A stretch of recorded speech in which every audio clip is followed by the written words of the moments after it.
ખેડૂતો આમરણાંત ઉપવાસ પર બેઠા છે। એપીએમસી મેદાનમાં હજારો ખેડૂતો ધરણા પ્રદર્શન પર બેઠા। ખેડૂતો દ્વારા માંગોને લઈને પ્રદર્શન તેજ કરવામાં આવ્યું। 1850 કિલો પ્રતિ હેક્ટર જુવાર ખરીદીની માંગ કરવામાં આવી છે। ધારાસભ્ય દ્વારા સરકાર સુધી રજૂઆતની બાહેધરી પણ આપવામાં આવી। મંગળવારે મુદ્દો સરકાર સુધી પહોંચાડવાની ખાતરી આપી।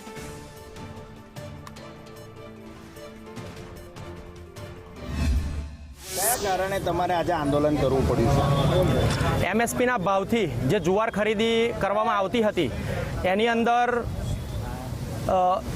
1 તારીખથી લઈ અને 30 તારીખ સુધી જૂના ઠરાવ પ્રમાણે હેક્ટર દીઠ 1850 કિલો પ્રમાણે એમને ખરીદી કરી।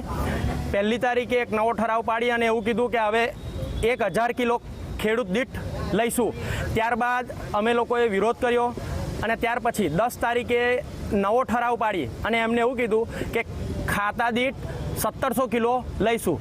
અમારી માંગ એ છે કે જૂના ઠરાવ પ્રમાણે જ ખરીદી થાય તો જ ખેડૂતોની તમામ જુવાર જશે અને એમએસપીનો ભાવ જાહેર કરેલો છે એનું વેપારીઓ પર સરકારનું કોઈ લગામ નથી। છેલ્લા 4 દિવસથી ડભોઈ તાલુકાના જે તમામ ખેડૂતો છે તે અહીંયા આમરણાંત ઉપવાસ પર બેઠા છે। એમને પરવાનગી પણ નથી આવી, છતાં એપીએમસીના ગ્રાઉન્ડમાં અહીંયા હજારોની સંખ્યામાં જે ખેડૂતો છે તે એકત્ર થઈ અને છેલ્લા 4 દિવસથી આમરણાંત ઉપવાસ કરી રહ્યા છે। ત્યારે એમની મુખ્ય માંગો શું છે અને કેટલા દિવસ સુધી આ આમરણાંત ઉપવાસનું આંદોલન ચાલશે તે સીધા જ આપણે ખેડૂતો સાથે ચર્ચા કરીશું। પાર્થભાઈ, કેટલા દિવસથી આપ આમરણાંત ઉપવાસ પર બેઠા છો? આજે ચોથો દિવસ થયો છે। 4 દિવસથી અમે આમરણાંત ઉપવાસ ઉપર બેઠેલા છે। આગામી શું કાર્યક્રમો? આગામી અમારી માંગ પૂરી થાય એ બાબતે રજૂઆત હતી અને જ્યાં સુધી અમારી માંગ પૂરી ન થાય ત્યાં સુધી અમે આમરણાંત ઉપવાસ ઉપર બેસીશું। પોલીસ દ્વારા કોઈ કામગીરી કરવામાં આવી હોય એવું?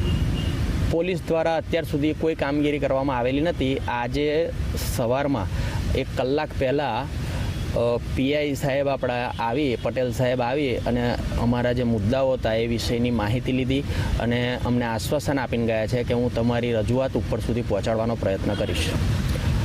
અમે અત્યારે તમામ ખેડૂતોની આર્થિક પરિસ્થિતિ જે પ્રમાણે છે, અમારો અત્યારે એક મુદ્દો છે કે કોઈ પણ સંજોગોમાં ખેડૂતોનો માલ સરકાર જે પ્રમાણે જૂનો ઠરાવ હતો એ પ્રમાણે ખરીદી કરે, કારણ કે ખેડૂતોની આર્થિક પરિસ્થિતિ બહુ ખરાબ છે। લોનોની ભરપાઈ થયેલી નથી, એના સિવાય પણ નવી સિઝન ઊભી કરવા માટે ખેડૂતો પાસે પૈસા નથી। તો એ બધા જ વિષયોને લઈ અને અત્યારે અમે લોકો દરેક રીતે સરકારની જોડે બેસી અને ચર્ચા કરી અને આ વસ્તુને આગળ પૂર્ણ કરવા માગીએ છીએ। કોઈ સરકાર સામે વિરોધ પ્રદર્શન કરી રહ્યા છે ત્યારે ધારાસભ્યએ પણ તેઓને તેડું મોકલ્યું છે કે ભાઈ મંગળવારે તમે આવો, હું સરકારમાં જઈશ અને સીધી વાત તમારી રજૂઆત કરીશ, પરંતુ ખેડૂતોના ક્યાંક મુદ્દાઓ છે તે પોતાની માંગ સાથે અડગ છે। કેતન કુમાર, સંદેશ ન્યૂઝ, ડભોઈ, વડોદરા। આ સાથે